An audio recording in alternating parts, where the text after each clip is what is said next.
Achlo Nimcha Megillah. Before the Megillah, they obliterated the Megillah into the water. Omer Eini Shosa. Right? She said, I'm not drinking. She's not saying because she committed adultery. She doesn't want to drink. Megilto Nignezes. Since it has the Shem Hashem, it's put into Shemus. The mincha, which was, because it was put already in klishares, you can't be poded. So what? There was a heap, like all karbonos psulim. They would actually burn there, so this was also burned. Rashi says mispazeres means spread, it means it's burnt. Why put it into shemus? Use it for another sotah. The answer is because since the Megillah has to be written lishma, and it was written for this one, it can't be used for anyone else, so you have to put it in shemus. Nimcha ka Megillah v'omret tmeani. What about she admitted she committed adultery? Already was, but she said she committed adultery. What do? Hamayim nishpochim. You take the water, pour it out. Again, you burn it. Nimcha Megillah v'omre eini shosa. What about she says, I'm not drinking? She didn't say she committed adultery. Which means because she was afraid. I'm not drinking. Because she's afraid she's going to die. Ma'arin osa. You force her to drink it. Umashkin osa bal korcha. So Rashi says, what's the expression ma'arir? The dilma tori v'machmas v'suso, right? It's because of fear. That's the reason why she's opposing to drink it. Edem aspekas lishtos achponem morikos. Let's say there's a question. What do you bring first? Do you bring first the mincha, then you give it a drink, or the other way? She drinks then the mincha. So the mincha activates what she drank. So the Gemara is going to say, if this is going to the opinion, they already brought the mincha. So the moment she drinks some of that water, immediately it takes effect. So what happens? She gets this jaundiced look, this pale look. Her eyes begin bulging. All her veins start bulging. They said, take her out immediately, that she shouldn't contaminate the Azora. So Gemara is going to ask, because she's in the Shar Nikra, which is what? Which is Machna Leviyah. Right. A mess is allowed to be a Machna Leviyah. Even the corpse itself. So even if she dies, what's the problem? The question Kuzmar says, out of fear she may become a Nida, and a Nida is not permitted to be Machna Leviyah. That's the concern. Howard, you did this already? We did. Okay. Because it's the dam, and some people get, when they're afraid that they'll pass the blood, and some people do the opposite. So she could be innocent and she can still pass the blood. No, the water would not work like that. The water wouldn't. No, work. this is well. If she has a schus, the schus would hold the water at bay. There's a certain schus that can hold it off for a year. 2 years. 3 years maximum. After 3 years, immediately she ultimately is going to die the death. But we had her earlier, but factually, her health immediately starts declining. She's not going to die, but there's a decline in health immediately. And if she admits she's going to be able to live longer? No. Once she drank it, she's going to die. She's not going to die. Nothing. Nothing. Whatever. She has to do tshuva, whatever it is. It's between her and Hashem. So we see if she has chus Torah. So a person should teach his daughter Torah. That if she drinks, she realizes she's not dying immediately, so put her at ease. There's no reason why she'd be afraid, because even if she's innocent, she may be afraid. Right. Mm-hmm. No. If she has Torah, even in worse scenarios, she's going to live. So there, Benazai, she wants you to eat. Reb Lezer Omer, Kol Amlab is Bito Torah, Kilo Malamdi Tiflus. Is he teaching us something? How does he explain Tiflus in the Art Scroll? Physical intimacy. What? Physical? What? Physical intimacy. Intimacy. What the Gemara is going to say, you teach her a certain type of cunningness, that because the Torah is a certain level of, she's able to do the wrong thing in the most underhanded way. That's a tiflus. So if you teach her, Rabbi Shomer wrote Isha Bekab Tiflus Mitisha Kab Prishus. See this? A woman would prefer less physical, less in the material in terms of food, and have intimacy, rather than have Teskavim and Prishus, that she should be separated from that kind of behavior. Hoya Omer, Chosid Shoter. This is a Chosid Shoter. The Gemara said, what's a Chosid Shoter? A woman is drowning, and he says, I can't look at her. And he lets the woman drown. The guy's a Shoter. The guy said, there's something wrong with him. It's Pikuach nefesh. I'm too religious. I can't go near her. You have an obligation to save her. My guy says, I'm not going to take the life-saving course because maybe a woman, she may be drowning. I can let her drown like this. I'm absolved from saving her. Okay, that's a chassid shota. Rosha orum, a Rosha which is orum. The Gemara is explained. The isha prusha, umakas prushin. A person goes and he imposes physical harm to his body because he's a parush. He actually harms himself. These people are these are the destroyers of the world. You hear? The world, they can undermine existence, these people. My Rashiv Zechariah used to say, a person's a kanoi. He said, a person who says he does everything l'shem shamayim, he's that the kind of guy you got to stay away from. Got to stay away from that one. Every person has a little bit of lo lishma. You're doing what you want. You covet this, that. L'shem shamayim. Guy says l'shem shamayim. This guy is a world destroyer. Nothing's going to stop this guy. He's doing God's thing. In his mind, if he's doing God's thing, you got to stay away from him. Amr Yehuda Mishmuel Mishum Remeir. Sheisi Lomei Torah Eitzer Reb Kiva. Remeir was a Talmud. Reb Kiva was a Talmud. Rabbi Shmuel. Okay, Rabbi Shmuel and Reb Kiva were contemporaries. Hayisi Mata Kantum Tochadio. He used to put this certain type of ingredient in the dough. We had this before, which causes the ink to be indelible. And then we said earlier, you don't use for Megillah Sotah, you're not permitted because it has to be obliterated. Well, the Amali Dover, Reb Kiva never said a word to me, never criticized me. When it came to Reb Shmuel, he asked him, by the way, what's your profession? I'm a sofer, he's a scribe. He says, you have to be very careful when you write, because your work is Melech Shemayim. Shema tachsiros achas o tataros achas, because if you detract a letter or add a letter, nitzato machri v'sa'olam kulo, you could actually, in terms of what it says, if it's not written correctly, you could destroy the world. So over here, Rashi says, what is it? Adding or detracting? Going aleph v'hei elokim emes, because let's say you leave out the aleph from emes. There's supposed to elokim emes. So what does it say? Elokim mes chas v'sholom. You hear this? Yeah, and if you add, you add a letter. It's Bereshis bara Elokim, right? Yeah. If you add a vav to the word bara, Bereshis bara, like Bereshis created God. That means God was created. You understand? So by detracting a letter or adding a letter, you're destroying the world. Amartlo davar echad yeshli shani matel tochadio. So he says to Rabbi Shmuel, I have a certain type of ingredient which I add to the ink. Do you add this ingredient? You're not permitted. It says by sota, you should obliterate the rid of the sota. It has to be a type of writing which could be obliterated. But if you add the kantum, it can't because it's indelible. So the question is, my komadle. What exactly was the dialogue between Rabbi Shmuel and Rabbi Meir? Rabbi says this, he says, don't do it. In what context were they speaking? If it's chaser yiseros means sometimes you write a letter, a word has to be written, deleted, and sometimes you add a letter, correct? Mm-hmm. But let's say you make a mistake and you put it, you can't correct it. It's not correctable, correct? Let's say you're supposed to write oso choser. Aleph, Vav, Aleph, Tav, Vav. And you put the Vav in. Now, how do you remove that Vav? You can't remove it. Can't, because it's indelible, right? Yeah. The Boki Ando, he says, but I'm an expert, so I can't make them. Rameir says he won't make a mistake. Ela filo lemechush lezvuv. He says, but you have to be concerned even if a fly. What happens? What's the difference between the shape of a dalet and a reish? A dalet is round on the top. A dalet juts out. Shema Yisrael Hashem Elokeinu Hashem Echod. Let's say when the ink is wet, a fly goes and attaches up to the end of the dalet, Echod. And he actually, by moving, he rounds off the back. So it says, Shema Hashem Elokeinu Hashem Acher, Chas v'Sholom. Right? Create a problem.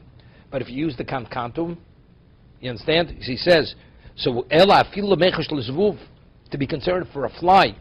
The Dilma Osi, the Yosef, Atag the Dal. What happens if a fly goes and lands on the end of the Dalit, right?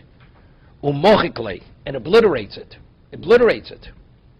Umashle reish, it looks like a reish because it sticks out. The fly somehow draws the ink off the parchment. So it's red now. It looks like a reish, doesn't look like a dalit. But if I use the kantum, even if it takes it off, there's going to be what? There's going to be an impression because that absorbs into the parchment. It'll always be echot. If I don't have to even worry, Yaseris v'chaseris, I'm proficient. I won't make that mistake. And if a fly comes and does that, it's not a problem because it's going to leave an indelible impression of a dalit.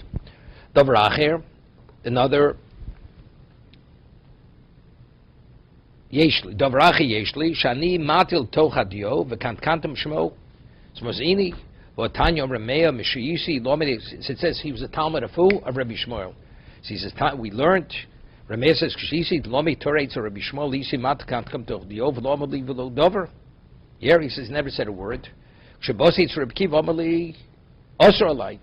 So we have another version. First version was he started by Rabbi Kiva, he didn't say a word. Came to Rabbi Shmuel, he says be careful. Now there's another brayso that says no. When the original was Rabbi Shmuel, he didn't say a word to him about using this kantantum. When he came to Rabbi Akiva, he says don't use it. So we have a stira. Kasha shimush hashimush, kasha osra osra. First it says he was a Talmud first by the first brayso. He was a Talmud first by Rabbi Akiva, then he went to Rabbi Shmuel, and here it says he was a Talmud by Rabbi Shmuel, then he went to Rabbi Akiva. So what preceded what? Secondly, Osra Osra, before Rabbi Shmuel told him not to use it, and here he tells me that Rabbi Akiva said he shouldn't use it. Correct? So how do we reconcile both statements? Bishlom Shimish Shimish Lokasho, that who he studied by is not a difficult. May Koros coming to Rabbi Akiva. First he went to study Rabbi Akiva. No, like Howard, he wants to go to Brisk. Comes to Brisk. So they say Hakira. He doesn't know what the word Hakira means. Okay, you better go to the lower class. When you learn that, then you go to the upper class again. Okay? So first one, V'kevod lo motzi kom alibei, kom. Lo motzi kom, alibei. He wasn't, what did Reb Kiva do? Reb Kiva, everybody, all the students are very proficient, all the brises, the mishnayos, everything. Now you have to reconcile. Also coming to Rabbi Shmuel, V'goma Gemara, he learned all whatever the Masorah. Then he went back to Rabbi Akiva. Okay? Sovasvar, he taught him how to understand, how to reconcile everything. Eldo, Osra, Kasha. But how to what Osra, that the Gemara leaves it difficult. Time Rabbi Yehuda Omer. Rameir says you could add this kantum to everything you write, to the ink. Chutz the parshas Sotah b'vod, but the parshas Sotah that not. Meaning you write a Sefer Torah, you can add kantum. It's only when you excuse me. But the parsha of Sotah in the Torah, when you write a Sefer Torah, when you come to that portion in Noso, which is parshas Sotah, then you're not permitted to use kantum. We'll see. Reb Yaakov Mishmo, he says something named Reb Meir, Chutz parshas Sotah shel Migdosh. When you write the Sefer Torah, you could write it in the Sefer Torah even with kantum, because the portion of the Torah, you can't take it out of the Torah and obliterate it. It's only what's written specifically for the Sotah, that cannot be written with kantum. So what's the argument? Reb Yehuda says you could write the whole Sefer Torah with kantum, except the portion in the Sefer Torah that's the Sotah. Reb Yaakov says, maybe Rebbe, no, you could write even the whole Torah with kantum. It's all indelible, except in the Beis Hamikdash when they wrote the writ specifically for the Sotah, then it couldn't be written with this indelible ink. So what's the argument? Amar Reb Yirah, limchok lo min Torah. The question is, what happens? You don't have a writ to obliterate. Could you go to Sefer Torah? You take out that parchment and use that, obliterate that. Can you do that? Is that valid? That's the machlokes. Rabbi Yehuda named Reb Meir and Rabbi Yaakov named Reb Meir. Here, Ikabenayu. Vani Tanoi, Kani Tanoi. And there, Reb Yaakov, Reb Yehuda, they were arguing the same arguments that we find the Tanya. Emi Gilosek Sheiro Lashkes Bo Sota Acheres. It says in the Mishnah that what happens if she admits she's contaminated? What do you do with the Sota? You put it into Shemus. You gonize it. Geniza. Because it cannot be used for another one. So what does that mean? That's one. The Tanakama says it cannot be used for another woman. If it was written for one woman, it cannot be used for another.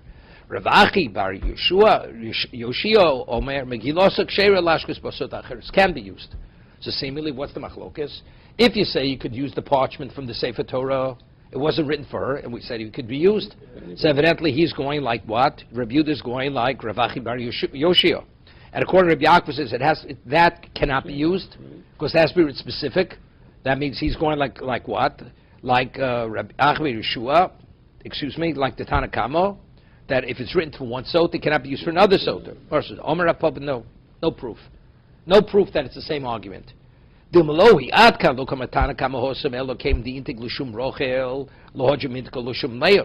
Mishnah, when it says if it's written one sota, it cannot be written for another sota, because there was written specifically for one woman. It's written for one woman, it can't be written. Avol Torah, the stomach ksiva. When you write Sefer Torah, you don't have in mind anybody. It's just neutral. So if it's written neutrally, maybe if you need it, you could use it. Hochanami, the machina, maybe you could obliterate it. So therefore, everybody would be in agreement, all the Tanoim in the Brisa, that you could use, the Tana the Mishnah could hold, that in a Sefer Torah, you could use it. Omer Rav Nachbar Yitzchok, Dilma Lohi, Adkan Lokam Ravachi Bar Yoshua Hosom, Elim Megillah, Dichtov V'Shem Olos, Ba'olam.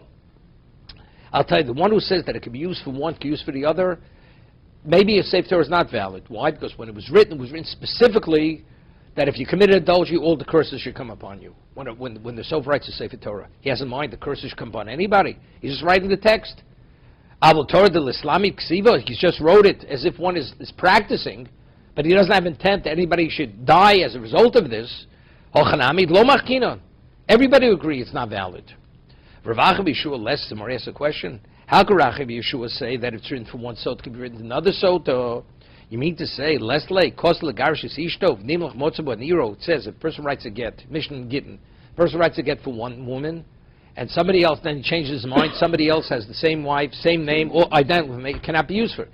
You mean to say Rav Yeshua holds that you would allow the get should be used? Vamalo Shmi Kishimcha, the other part is, my name's like your name, Shem Ishtik, Shem Ishtra, Posla Garishbo. So you mean to say he argues with that? Nobody argues with that halacha. So why by sota? Does he say it's written for one sota, could be written used for another sota? By get, everybody agrees you can't. What are we French? What? Right, very good. You're saying good. What?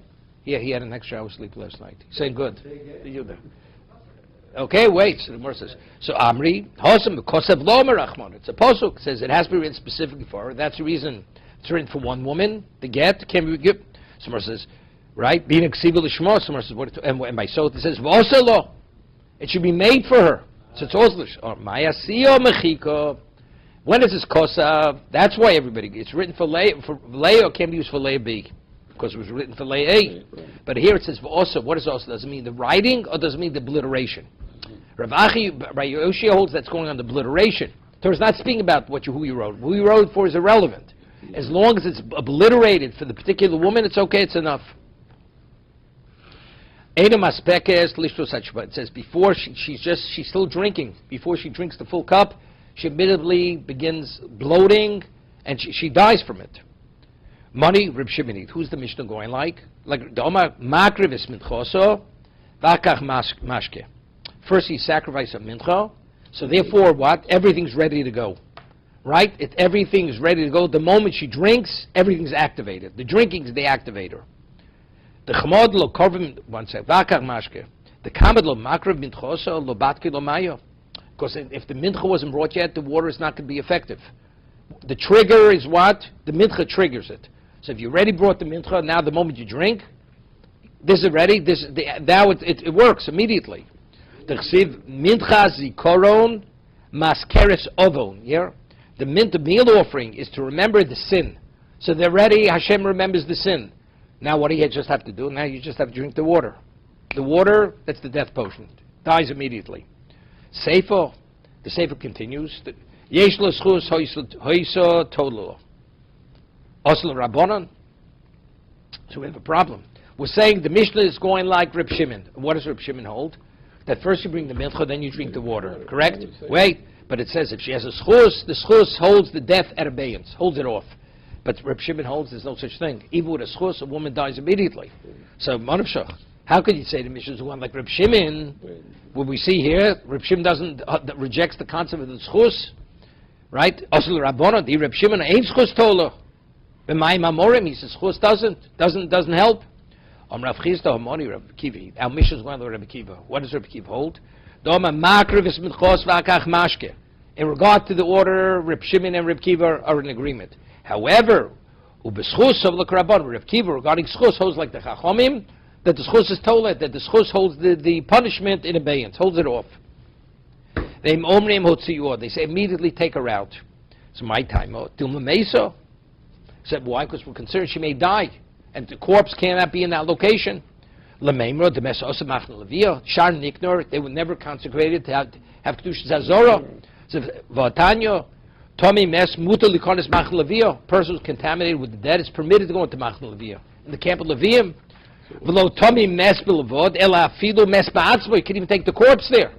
See, Tommy Mes is Avatuma. The Mes is Aviavos. That's the source, the ultimate. Yosef Imo. Where were the remains of Yosef? Where Moshe was. Where was Moshe? Moshe was a Levi. So where was it? It was the Machna Leviyah. Imo b'mechitzoso. It was within his proximity. God. Didn't the Lord misremember that the corpse of the tzaddik, especially with Yosef, would not have tumah? Never learned it anywhere. It's difficult. It's difficult. We have there's machlokes we shown him. If mes is metame, even tzaddik metame. From here you see clearly that a tzaddik is metame, does contaminate. No, they're different. There's a Ramban. Yeah, it's a Ramban in Parshas Chukah speaks about this. The Gemara says that there was Namora. He went and he identified where exactly the grave of Avraham Avinu was, because he didn't want Kohanim should pass over the Moras Machpelah. But if you say tzaddikim don't contaminate, you could have a bigger tzaddik than Avraham Avinu, right? So they bring proof from there that tzaddikim, regardless of who you are, it's metame. Okay. Omar Abai, we're not concerned about tumas mes, shemet tifros nida. Meaning we're concerned that because of the fear, it'll cause her to menstruate. So if she becomes a menstruant, she's not permitted to be there. Lemeimer, so what do we deduce from there? The Baisusa, Merafio, that fear, overwhelmed with fear, causes her to become loose. Meaning, it's like, it's a fact. People on the battlefield, the moment they feel that, they dirty their pants. Because everything is just let go. So over here, by Susa Rafio, so we're concerned. And here she's afraid she's going to die. That causes her to menstruate. The Chsiv, where do we find it? It says when Esther was heard why Mordechai was wearing sackcloth at the gate of the palace, she wasn't aware of the decree. That decree by Haman was given, Lahashman Avri Lab, to annihilate every man when she heard. It says, Tischalchel Amalko. What is that mean? Tischalchel? Mai Omer Rav Shapir said Nida. Or the sudden shock of hearing, it caused her to become a Nida. That's what Tischalchel. It means she became loose. It says that fear causes everything to constrict, right? To constrict, not to loosen it, right? On that, the Gemara says, Pachto Tsomis, by Susan Merafia. So Rashi explains, if it's an ongoing fear, let's say a person is in hiding and is afraid to be killed, the system shuts down, everything constricts. But let's say it's like a sudden jolt, suddenly you're scared, that will actually cause a person the muscles, everything, what holds everything back, everything lets go. So here, all of a sudden she realizes she may die any moment. So it's the suddenness of the fear that causes her to menstruate. Yeshlo schus hoiso, right? Says if she had a schus, it could hold off for a year, 2 years, even 3 years, right? That's the Mishnah. So Mar says, money must leave. Who do we attribute the Mishnah to? That can hold off even as long as 3 years. Who do we attribute the Mishnah to? Abba Yossi Bechoron, it says, Lo Abba Yossi, it can't go like Abba Yossi Bechoron. Lo Reb Loza Reb Yitzchok, Ishkvar Doro. Lo Rebbe Shmuel, the Tanya, each one, let's hear their opinions. The Tanya, we learn, Im Yesh Lo Schus, Tola Lo Shlosh Chadoshim, Hidei Kadei HaKoras, Uber Divri Abba Yossi. You hear this? Ben Choron. Abba Yossi says 3 months. Schus holds off 3 months. Takes 3 months for a person to be, from conception to be noticeably pregnant, 3 months. Rabbi Loza ben Yitzchok, Ishkva Doro, Momeh, Tes Chadoshim, 9 months.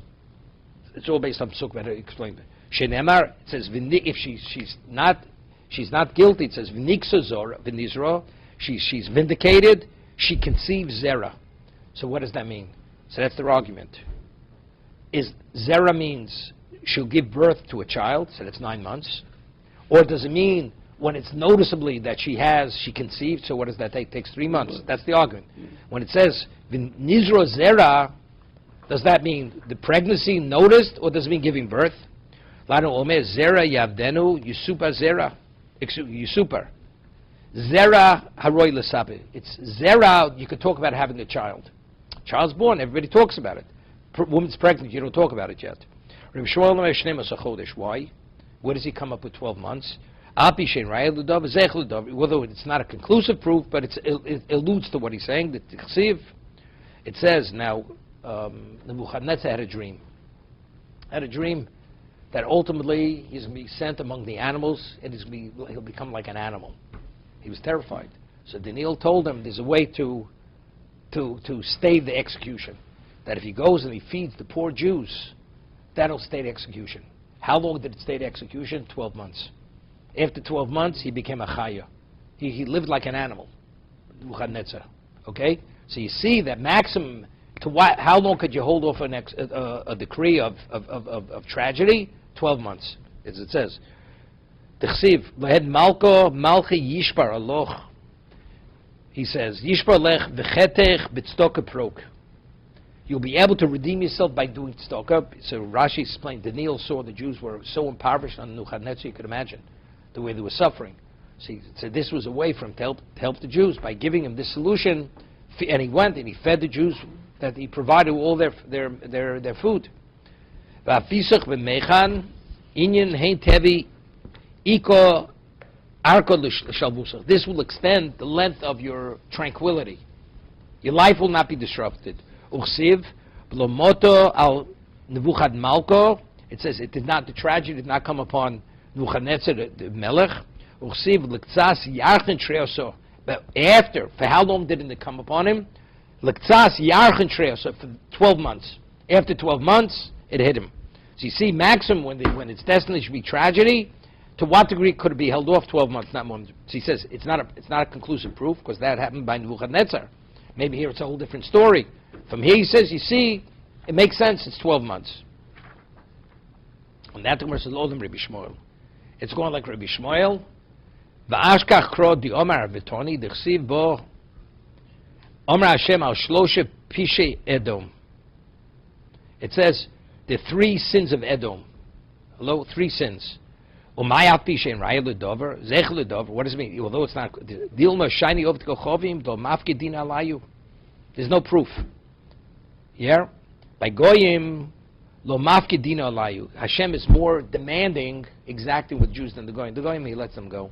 So therefore, it extends 3 months, 3 years. For a Jew, Hashem reigns in on us immediately. 1 second.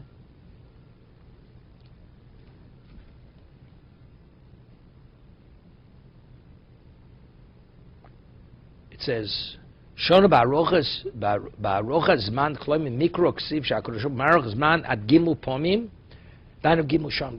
Hashem will extend extend the execution to be stayed 3 times. So 1 year, 2 years, 3 years. But he says maybe you could differentiate between a Jew and a goy. A goy, Hashem's willing to have patience. With a Jew, Hashem doesn't have any patience. Therefore, it's not a raya l'dover, but it's ech l'dover. Yesh lo schus tola gimushonim. Now, what kind of schus does she have? If she has a schus, the schus will hold her demise at abeyance. Ilay b'schus the Torah. Is the schus that she studied?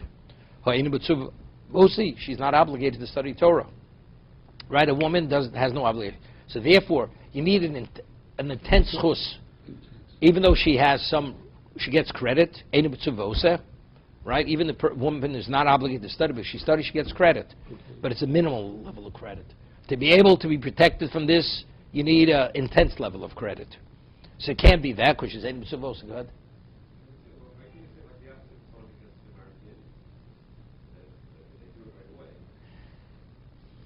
Well, everybody agrees. We're saying they all agree it's chus toler. So what chus does she have? Right? There's no, Reb Shimon Schus doesn't help. Like you're saying, the moment you're guilty, you die. But the other ones bring rise from Sukkim, as we said. It says Niksa, in Nizra Zora. Wow.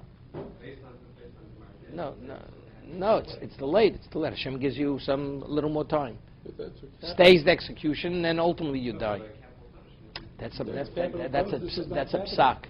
That's a psak. Once the verdict is issued, you can't. There's no way. That's Hashem's issuing the verdict. No, but if you could not be extended because you don't want him to suffer. She's not suffering. She's not suffering yet. Would she prefer to die immediately, or her life should be extended? Let's say a person's told they have an illness that her life's going to, she says, how much time do I have? You have 24 hours. What happened? The person tells you, say, you have 3 years? Okay. It's a whole different ball of wax, 3 years. But first, of course, we prefer not to die at all, right? But if it's a 24 hours or 3 years, it's like giving a lifetime to the person. You're going rounds with Norman today in the hospital. You'll appreciate what I'm saying. Okay.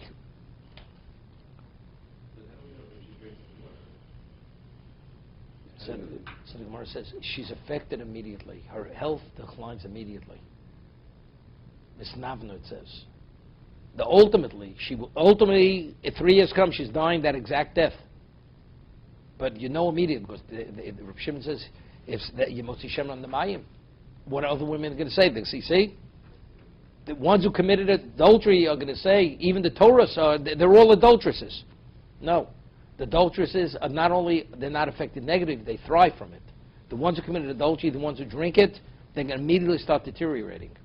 It'll extend over a 3-year period, but the deterioration health is immediate. Is that deterioration evident to others? There's no gray zone with they're not sure. It is. It's evident. It's evident. So 12 months, 36 months, it's still. It's evident. Right. The question is, how quickly does it progress? Okay. It's like, you have a time pill. Time release. There's time release, but this is in the negative, not in the positive. Okay. Let's see. So Gemara says it can't be what Schus Torah because she's not right. She's not obligated. Ha'in mitzvah elo schus the mitzvah. You hear this? She did some mitzvah. No, she baked challah for Shabbos. Okay, a mitzvah. Schus the mitzvah means schus the mitzvah megan yukulahai. Even if it's an ordinary mitzvah, even though she's obligated, but can't create that degree of protection.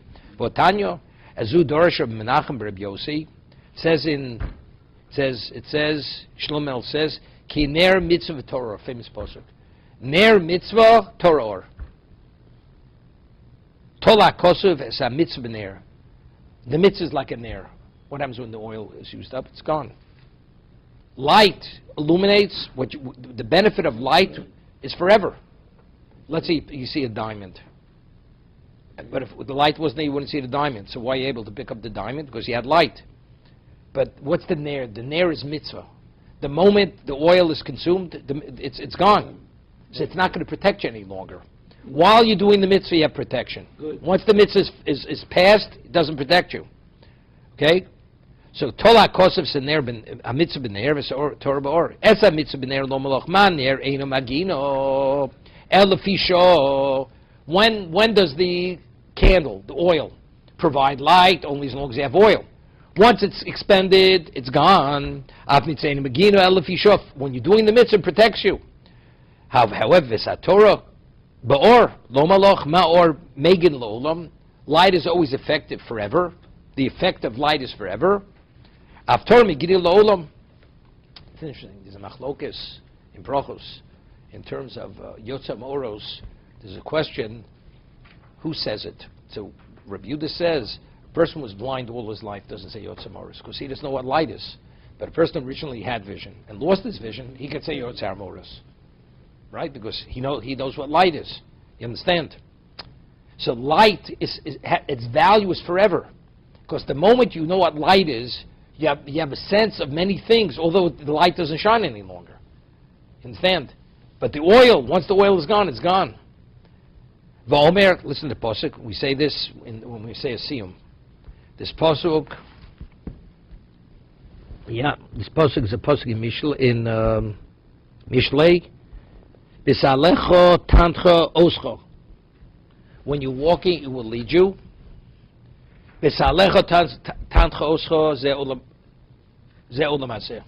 What does it mean? The Torah will guide you in this world. It will guide you. That's in this world. It will protect you in this world. The Torah. B'shochva tishma lecho zumisa. When a person's in the grave, it will protect the person even in the grave. Hakitzose hitzichecho. When you awaken, this tchias hamesim, it will be your vernacular, it will be your speech. Zel olam habo. That's speaking after resurrection. That's olam habo. Moshe la'odam shoy mahalech b'ishon alaylo. Yeah, this person was going at the darkest part of the night, was traveling. Ba'afelo. It's afela. Afela means pitch black. Umisyori min hakotzim min hapchosim umin habarakonim umchayro min halistim. Here, what he's afraid of. He's concerned he'll walk over something with briars, pits, other things, which he could be injured, and from predator animals, and from bandits. Yeah, this is compounded. Firstly, he doesn't even know what direction is going. It's so dark. He doesn't know what he may step on or what he may be confronted with.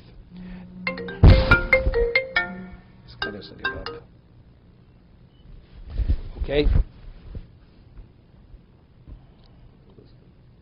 Rega. Evidently, it's important that we wouldn't have been interrupted. 1 second. The moment dawn comes, he has some degree of light. Dawn, it's still what happens. Excuse me, earlier. I skipped. This damno avuka. All of a sudden, somebody gets a torch of fire. So, he sees where he's walking. He's not going to trip over a briar bush or fall into a pit because he sees. But what? But it's not going to help him for the predator animals because they notice him, or from the bandits, they're going to kill him. But he's afraid of the predator animals and the bandits. But he still doesn't know what direction he's going in. Like you say, I see.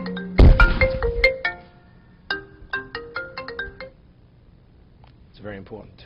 All this interruption. It's like I say to some people, he doesn't know if he's coming or going. Okay? So he doesn't even know. So if he's afraid of the predator animals and the bandits, and he doesn't even know what direction he's going in. Okay? So what happens? Rega.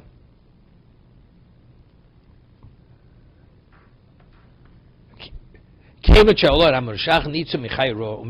happens the moment it gets light?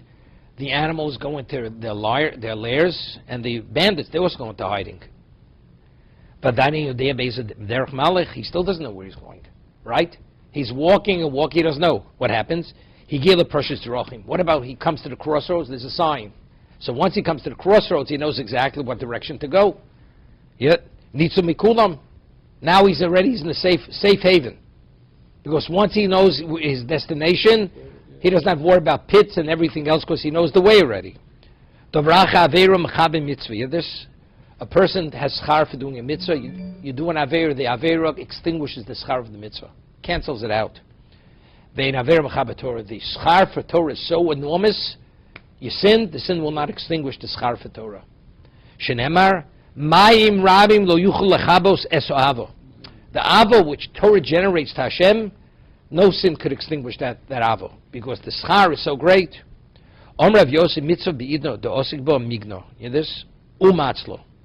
If you do a mitzvah, when you're engaging in the mitzvah, it protects you and it saves you. What does it mean? It protects you from harm, and it saves you from temptation for the Yetzer Hara. Yeah? Normally we say, Yetzer Hara Torah Tavlin. The antidote is the Torah. Mm-hmm. No, Rabbi Yosef says when you're actually doing the mitzvah, you're protected from harm, punishment, and also it will protect you from temptation from the Yetzer Hara. It would encompass the Yetzer Hara. What about after you've done the mitzvah? Aguni magna tzulu matzlo. It will protect you from harm, but you'll be subject to the temptation of the Yetzer Hara. So therefore, to die, it will protect you. Torah, bein be'idno de osikbo, bein be'idno lo osikbo. Torah, whether you're studying it or not, you've already studied it. Migda umatzlo. Not only will protect you not to be harmed, It'll even protect you not from temptation. So I'll give you an example. Person studies in the morning, and then you go to work. So not only when you're not studying Torah when you're working. So not only are you going to be protected from harm, you can be protected from temptation at work because of what you studied in the morning. Okay? A mitzvah, when you're doing the mitzvah, will protect you from both. At work, you won't be harmed. Physical harm. But temptation, you're going to have temptation. That's Rav Yosef. Phenomenal question. Doeg v'Achitofel. Doeg was the antagonist of David. Achitofel is the one who strategized, who wanted to have a plan together with Avshalom to kill his father. Achitofel, they were great in Torah. Milo aski b'Torah. They engaged in Torah study. Amai lo higina aleim. Wanted Torah to protect them from the Yetzer Hara. Omer Rava, Torah beidna the osik bei. So therefore, Rava says, Torah beidna the osik bei magna umitzlo. No, he argued with Rav Yosef. Torah, when you learn it, it protects you, and it protects you from physical harm, it protects you from temptation. Beidna lo osik bei. When you're not studying Torah, aguni magna, it will protect you from harm. Atzuli matzlo. It will not protect you from temptation. So when they planned to destroy David HaMelech, they weren't studying. So from harm, they were protected. But from temptation, they got a whole totally distorted view of what truth is. Therefore, they went against David to have him killed and to whatever. And he was the one who formed to Shaul. And this is when Ir Dov Kwanim was destroyed because of Doeg. Mitzvah ben beidno, the osik ben beidno, lo osik be aguni magno. But a mitzvah, when you're doing the mitzvah, when you're not doing the mitzvah, it protects. Even when you do the mitzvah, it doesn't protect you. This is Rava. Ravina Omar. Ravina argues. He's Lo olam schus Torah. Regarding the woman, what holds the punishment at abeyance? It's the schus of Torah. But we ask the question, since she has less schar, so how does it protect her? Right? Although she's not obligated to studying Torah, bi'igra de makrin umasin benayu v'nachru legavrayu ados meid rosho milo palgon badayu. Yes, that they take the children to the Rebbe in shul to be taught Torah. That's their responsibility, and they wait for the husbands up at night when they go to study. They're waiting, and they give their husband that sense of value. For that's the schar Torah. That's the schus Torah that they have. And that protects them. Hear this. The woman's a suspected adulteress. She committed adultery. The reason why, the tragedy is held at abeyance is because she waited up for her husband. I mean, that night she didn't commit adultery. You got it.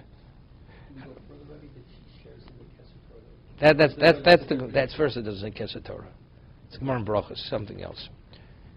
My parshas Torah, what does it mean? You come to it says, finally, come to the crossroads. We said, then you know exactly where you're going, right? Amar Rav Chizeh Talmud Chacham V'Yomi Sotah. That's Talmud Chacham V'Yomi Sotah. What does Rashi say? Hu Talmud Chacham V'Yomi Sotah V'Yedish Lo Pirush Likrok Be'olav. Hear this? A person, we say, you shouldn't believe in yourself till you die. You never know what happens at the end. This is, crossroads is Talmud Chacham Yomi Sotah, day of his death, and because he's a Talmud Chacham, he's firm in his belief, and he dies as a Talmud Chacham. So that's the crossroads. If you have Torah, when you're at the crossroads, you can go in either direction, and he's firm in that. So that Rav Nachman Yitzchak is a Talmud Chacham Yiraschet. How does a person come to Yiraschet? Right? You're fearful of sin. What's fearful of sin? You're this. A person does a mitzvah, and you're worried, you have a sense, you're worried you do the mitzvah perfect enough. There's no indication. Or you take every precaution you may sin. Why should you worry about sinning? If you're at that special level, you're worried you may sin. The ordinary, like a guy, we say, ignorance is bliss. Rabbi, I don't see the problem. It seems to be easy. Right? Vanilla, right? That's Jay's expression. What is it? Okay. It's a vanilla deal. Okay. It may be spiked with who knows what, but it's a vanilla deal. Okay. So that's a person who's a Talmud Chacham because he has that grasp of understanding the dimension, the value of a mitzvah and avera. He takes every precaution. It's like going through a minefield without a mine detector. Anybody who knows what a minefield is, he's not going through that field without a mine detector. What is that? Talmud Chacham he's able to come to the truth in Torah. Yeah? That's the crossroads. You invest endless and finally you come to the crossroads. You know what emes is, what not emes is. And you make the right turn. We said earlier. The Avera could extinguish a mitzvah. It cannot extinguish Torah. 1 second.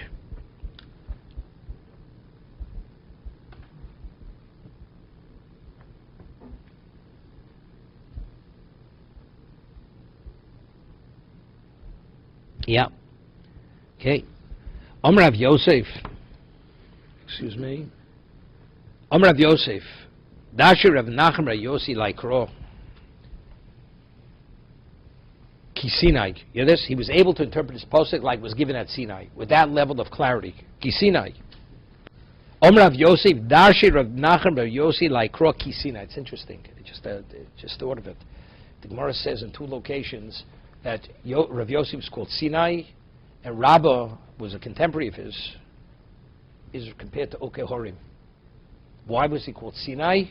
Because he had a level of proficiency in Torah like was given at Sinai. Rav Yosef knew everything. This is before he actually forgot his learning. He became sick.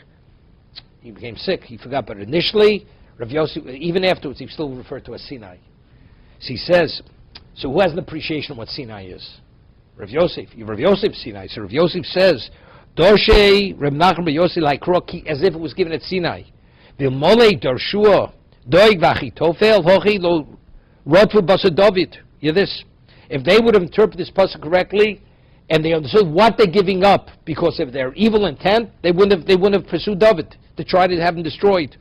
The Chsiv Leimer Elokim Ozvu. My Derush. It says V'lo Yirobuch Ervas Dover. Yeah, it says it should not be found among yourself Ervas Dover. Hey, enum yodim shaver mechabe mitzvah vein aver mechabe Torah. 1 second. Kachu yomrim olav elokim ozvo. Yeah, this. What did they say? Unbelievable. Why did they think they were able to destroy David? David had the story of Bathsheba, so they held he was an adulterer, even though it wasn't adultery. So therefore, Hashem is not going to protect him. So because of their own inhibitions and their hate towards him, they'll be able to destroy him. But they didn't learn this. If Avera is Mechabe Mitzvah, but it's not Mechabe Torah. So David always has the Torah to protect him. So they're going to lose the battle no matter what. See, they thought Avera is Mechabe, even Torah extinguishes even the schus of Torah. But if they would have understood that, they're wasting their time. You know, a guy goes with bows and arrows when a guy has armor that it could protect you from a missile, from a nuclear missile. You're going to waste your time. So if they understood that it can't be Mechabe Torah, they're wasting their time. So it says if they would have understood that, they wouldn't have pursued David to try to destroy him. My bows Yavusalo. Omar Ula lo kishim achi Azario v'lo kiryochnim ben de'inusio akilo v'shavno, to be continued. Okay?